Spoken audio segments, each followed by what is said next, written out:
Filmat li ntwera fuq sit soċjali juri raġel jaħdem sospiż fuq pjattaforma f'dak li jidher qisu xaft ta' blokk ta' appartamenti.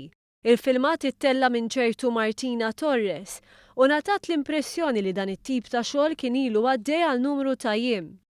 L-Awtorità Maltija dwar is-saħħa u s-sigurtà fuq il-post tax-xogħol intervjeniet minħabba l-periklu ovvju fil-mod li bih kien qed jaħdem ir-raġel. Fi stqarrija qalet li talbet lil Martina Torres tipprovdi dettalji dwar fejn ittieħed il-filmat, iżda ma ngħatat ebda risposta.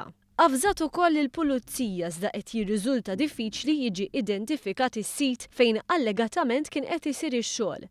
L-awtorità esprimiet tħassib għal dik li sejħitilha indifferenza u irresponsabilità fil-mod li bih ir-raġel tħalla jaħdem. Ikkundannat il-fatt li ħadd ma rrapporta lill-awtoritajiet konċernati minkejja l-periklu serju. L-indifferenza spikkat innotat l-awtorità meta saħansitra sar kumment li fih jiġu mweda xarbit b'xejn jekk il-filmat jarawh 100,000 ruħ. Il-filmat oriġinali li qegħdin taraw fl-isfond tneħħa mis-sit soċjali Facebook, iżda l-Awtorità dwar is-saħħa u s-sigurtà fuq il-post tax-xogħol qed tappella biex kull min għandu informazzjoni dwar fejn seta' seħħ dan ix-xogħol daqstant perikolus javviċinah.